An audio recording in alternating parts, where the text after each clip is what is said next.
Importance of food, అది కూడా 5 groups గురించి మాట్లాడుకుంటున్నాము. అది మనం మీల్లో ఇంక్లూడ్ చేసుకునేలా.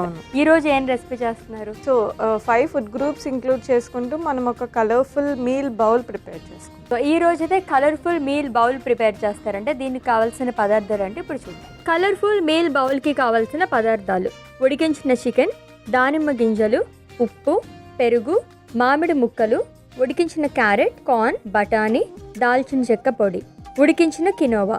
కలర్ఫుల్ మీల్ బౌల్కి కావాల్సిన పదార్థాలు చూసాం కదండి. ప్రాసెస్లోకి వెళ్ళిపోదాము. సో ఇంగ్రీడియంట్స్ అన్నీ చూసిన తర్వాత నాకు అర్థమైందనమాట ఎన్ని తీసుకొచ్చారు ఈరోజు. దీంతో పాటు అసలు చికెన్ కూడా తింటారని నాకు ఇప్పుడే తెలిసింది. ఫ్రూట్స్ ఏంటి, చికెన్ ఏంటి, ఏంటి కాంబినేషన్ అసలు? కినోవా తీసుకుంటే అందరు వెజిటేబుల్సే తీసుకుంటారు, బట్ ఫ్రూట్స్తో కూడా కినోవా చాలా బాగుంటుంది. అందుకోసం కినోవా అంటే ఇది కూడా ఒక కంప్లీట్ మీల్ బౌల్. అంటే ఇదర్ మేజర్ మీల్కే, ఎస్పెషల్లీ లంచ్ కానీ డిన్నర్కి కానీ తీసుకోవచ్చు. బికాస్ దీంట్లో మనకి 5 ఫుడ్ గ్రూప్స్ మీరే కౌంట్ చేయాలి.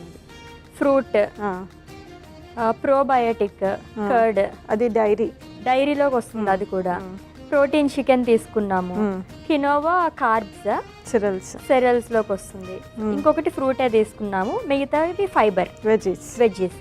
అంతే. సో ఎప్పుడైనా ఇట్లా కేటగిరీస్ అన్నమాట: fruit, vegetable, cereal, dairy, protein. Okay, ఇదే కాంబినేషన్. 5 ఫుడ్ గ్రూప్స్ అంటే ఈ కాంబినేషన్. ఓకే, సో ఇవి తీసుకుంటారు చాలా మంది. ఓకే, బట్ ఎంతెంత క్వాంటిటీ తీసుకోవాలి అసలు? టాడ్లర్స్ నుంచి టీనేజర్స్ వరకు క్యాలరీ రెస్ట్రిక్షన్ పెట్టాము. వాళ్ళ రిక్వైర్మెంట్ బట్టి, ఇప్పుడు ఏజ్ గ్రూప్ బట్టి మనకు రిక్వైర్మెంట్ అనేది వస్తుంది వాళ్ళకు కూడా. సో దాన్ని బేస్ చేసుకొని వాళ్ళకి ఇస్తాము. బట్ ఆఫ్టర్ టీనేజర్ మనకు కొంచెం అడాల్సెంట్లో వీళ్ళు ఏంటి అంటే కొంచెం ఓవర్ వెయిట్ ఉన్న వాళ్ళు, వెయిట్ మెయింటైన్ చేయాలనుకున్న వాళ్ళు, వెయిట్ గెయిన్ అవ్వాలనుకున్న వాళ్ళు, వాళ్ళకి మనకి డిఫరెంట్ రిక్వైర్మెంట్స్ ఉంటాయి కాబట్టి క్వాంటిటీస్ అనేది మారుతాయి. బట్ ఇన్ జనరల్గా చెప్పాలి అంటే జస్ట్ ఒక వెయిట్ మెయింటైన్ చేసుకోవడానికి అంటే మనకి cereals not less than like 150 grams లోపలే ఉండేలాగా చూసుకోవాలి. అండ్ వెజిటేబుల్స్ వచ్చేసరికి per meal 100 to 150 grams again. ఇవన్నీ అన్కుక్డ్ వెయిట్స్ అనమాట. అండ్ దెన్ ప్రోటీన్ వచ్చేసరికి అట్లీస్ట్ ఒక 100 to 120 గ్రామ్స్ ఆఫ్ చికెన్ కానీ, పన్నీర్ కానీ, లేకపోతే స్ప్రౌట్స్ అంతా తీసుకోలేము, ఒక 50 గ్రామ్స్ ఆఫ్ స్ప్రౌట్స్ కానీ, దాల్ ఏదైనా ఉంటే 50 to 80 గ్రామ్స్ తీసుకోమని చెప్తాము. అండ్ ఒక చిన్న కప్ ఆఫ్ యోగర్ట్, పెరుగు తీసుకోమని చెప్తాము. సో ఇలా తీసుకోవడం వల్ల మీల్ బ్యాలెన్స్డ్ అవుతుంది. ఓకే, అదే బ్యాలెన్స్డ్ మీల్ అనమాట. సో రైస్ కాకుండా మనం చక్కగా దాని ప్లేస్లో సెరల్ తీసుకుంటున్నాము. రైస్ కూడా తీసుకోవచ్చు, రైస్కి కంప్లీట్ ఆపోజిట్ అయితే ఏం లేదు. బట్ రైస్ తీసుకున్నప్పుడు దాని అదర్ పార్ట్స్ ఏదైతే అదర్ ఫుడ్ గ్రూప్స్, ఇప్పుడు సిరల్స్, రైస్ అంటే సిరల్స్, అది ఒక ఫుడ్ గ్రూప్ అయితే మిగిలిన 4 కూడా ఇంక్లూడ్ చేసుకోవాలి. అప్పుడు ఆటోమేటిక్గా ఈ రైస్ సిరల్స్ క్వాంటిటీ తగ్గుతుంది. అట్లా మనం రైస్ తీసుకుంటే కూడా ప్రాబ్లం ఏం లేదు, తీసుకోవచ్చు. సో చాలా మందికి ఎన్ని తీసుకున్నా సరే రైస్ మస్ట్గా ఉండాలి అని చెప్పేసి అంటారు కదా.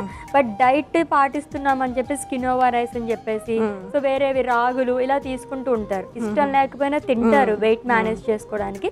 బట్ అలా ఏం లేకుండా తక్కువ క్వాంటిటీలో రైస్ తీసుకుని మిగతా పోర్షన్స్ ఏమున్నా ఇవన్నీ కొంచెం ఎక్కువ మోతాదులో తీసుకుంటే సరిపోతుంది. ఓకే, సో ప్రిపేర్ చేసుకుందాం. ఏం చేయాలి ఫస్ట్? సో ఫస్ట్ నాకు ఒక మిక్సింగ్ బౌల్ ఇవ్వను. ఓకే, సో నేను ఫస్ట్ లైక్ ఒక గ్రేవీ టైప్ మిక్చర్ లాగా ప్రిపేర్ చేసుకుంటున్నాను. దాన్ని మనం కినోవాతో లేయర్స్ లాగా వేసుకుంటాం. ఓకే, సో దానికోసం ఫస్ట్ నేను ఫ్రూట్ వేస్తున్నాను, పొమోగ్రానైట్.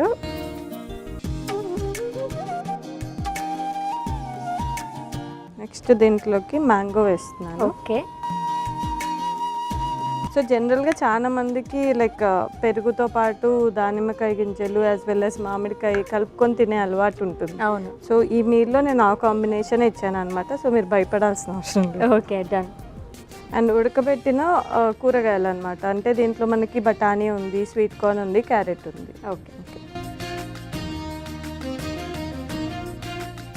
దీంట్లోకి కొద్దిగా దాల్చిన చెక్క పొడి వేస్తున్నాను. ఓకే, కొద్దిగా ఉప్పు వేస్తున్నాను. సో దీంట్లోకి పెరుగు వేసుకుంటాం.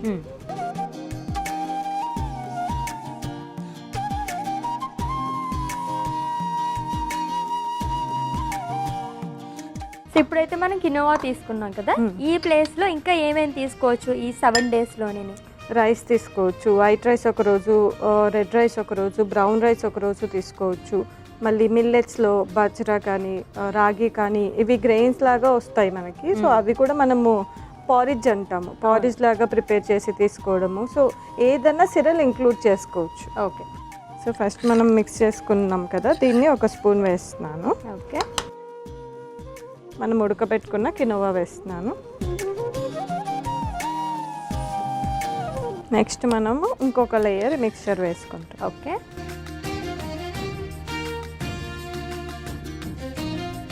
సో ఆల్రెడీ కినోవా ప్లేస్లో మనం ఇంకా ఏదన్నా సెరల్స్ తీసుకోవచ్చు అని చెప్పేసి అన్నారు కదా, అలాగే మనకు ప్రోటీన్ చికెన్ తీసుకుంటున్నాము, దీనికి బదులుగా ఇంకేం యాడ్ చేసుకోవచ్చు అండ్ ఎంత క్వాంటిటీలో తీసుకోవాలి? సో ప్రోటీన్లో అంటే మనకి అన్ని టైప్స్ ఆఫ్ పప్పు దినుసులు వస్తాయి. లైక్ ఏదైనా రాజ్మా కానీ, చెనా కానీ, చోలే కానీ, సోయా కానీ, మీల్ మేకర్ అండ్ పన్నీర్ కానీ, టోఫు, ఇవన్నీ కూడా ప్రోటీన్ సోర్స్ కింద వస్తాయి. సో మనం వెజిటేరియన్ అయితే వెజిటేరియన్ సోర్సెస్ ప్రిఫర్ చేసుకోవచ్చు, నాన్ వెజిటేరియన్ అయితే హ్యాపీగా చికెన్ కానీ, ఫిష్ కానీ, రెడ్ మీట్ కానీ లైక్ అకేషనల్లీ ఇంక్లూడ్ చేసుకోవచ్చు అనమాట.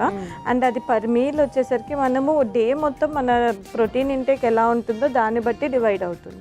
సో జనరల్గా నేను రికమెండ్ చేసేది అయితే మార్నింగ్ నుంచి ఈ గ్రెయిన్స్ తీసుకుంటాను అంటే మాత్రం మార్నింగ్ బ్రేక్ఫాస్ట్లో స్ప్రౌట్స్ ఒక 80 grams చెప్తాను. అండ్ దెన్ లంచ్లో వచ్చేసరికి ఒక 100 to 120 grams of any protein source చెప్తాను. అండ్ డిన్నర్లో కూడా సేమ్ 100 to 120 grams. ఇలా 3 mealsలో డివైడ్ చేసినప్పుడు మనకి ఈజీగా 80 to 90 grams of protein meet అవుతుంది. సో అట్లా మన రిక్వైర్మెంట్ బట్టి మనం వేరే మీల్లో ఏం తీసుకుంటున్నామో దాన్ని బట్టి మనకి డివైడ్ చేసుకోవాల్సి వస్తుంది అనమాట. Okay, done. సో పెరుగు చాలా మంది తీసుకోరు, మంచిదే, కానీ ప్రోబయోటిక్ తీసుకోవాలి చాలా మంది అవాయిడ్ చేస్తుంటారు, కాబట్టి దానికి రిప్లేస్మెంట్గా ఏం తీసుకోవచ్చు? సో ఎనీ ఫర్మెంటెడ్, ఇప్పుడు మనం దీంట్లో వెజిటేబుల్స్ యాడ్ చేసాం, ఆ వెజిటేబుల్స్ కూడా ఫర్మెంట్ చేసి ఇంక్లూడ్ చేసుకోవచ్చు. ఫర్మెంట్ చేయడం వల్లే మనకి ఆ ప్రోబయోటిక్స్ అనేవి లైక్ వస్తాయన్నమాట. సో పెరుగు నచ్చని వాళ్ళు అలా ఎనీ ఫర్మెంటెడ్ ఫుడ్ అనేది ఇంక్లూడ్ చేసుకోవచ్చు. ఇఫ్ ఇన్ కేస్ ఓన్లీ పెరుగు పడదంటే వేరే అదర్ లైక్ బటర్ కానీ, చీజ్ కానీ ఈ మిక్సింగ్లో డ్రెస్సింగ్లో ఇంక్లూడ్ చేసేసుకోవచ్చు. కార్బ్స్ అనేవి కంప్లీట్గా మనం అవాయిడ్ చేసేస్తాం అసలు లేదా? సో జనరల్గా మనం తీసుకునే ఏ సెరల్లో అయినా కినోవా కానీ, రైస్ కానీ వీటిలలో కార్బ్స్ ఉంటాయి. అండ్ నార్మల్ వైట్ రైస్లో అయితే సింపుల్ కార్బ్స్ ఉంటాయి. ఈ మిల్లెట్స్లో కానీ, కినోవాలో వీటిలలో కాంప్లెక్స్ ఉంటాయి ఫైబర్ ఉన్నందుకు. సో దానివల్ల వెయిట్ గెయిన్ అవ్వరు ఈ కినోవా ఇవి తీసుకుంటే. Okay, done. సరే, నెక్స్ట్ ఫైనల్గా మన చికెన్ కూడా పెట్టేసుకుందాము. సో ఇక్కడ నేను జస్ట్ బాయిల్ చేసిన చికెన్ పెడుతున్నాను. ఇఫ్ ఇన్ కేస్ అలా నచ్చని వాళ్ళు టాసింగ్ చేసుకోవచ్చు, అంటే లైట్గా బటర్ వేసి కొంచెం పెప్పర్ పౌడర్ వేసి టాస్ చేసి కూడా పెట్టుకోవచ్చు. ఓకే.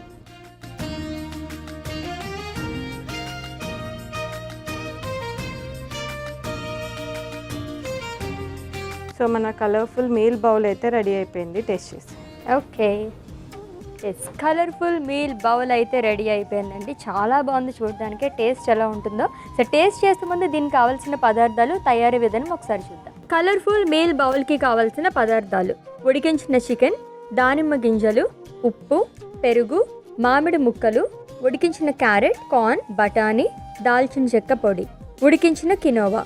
కలర్ఫుల్ మీల్ బౌల్ తయారు చేసుకునే విధానం: ముందుగా మిక్సింగ్ బౌల్ తీసుకుని అందులో దానిమ్మ గింజలు, మామిడి ముక్కలు, ఉడికించిన బఠానీ, క్యారెట్, కార్న్, దాల్చిన చెక్క పొడి, ఉప్పు, పెరుగు వేసి కలుపుకోవాలి. ఇప్పుడు సర్వింగ్ బౌల్ తీసుకుని అందులో ముందుగా కలుపుకున్న మిశ్రమం, దాని పై లేయర్ లాగా ఉడికించిన కినోవా, ఇప్పుడు ఉడికించిన చికెన్ వేసి సర్వ్ చేసుకోవాలి. అంతే, కలర్ఫుల్ మీల్ బౌల్ రెడీ.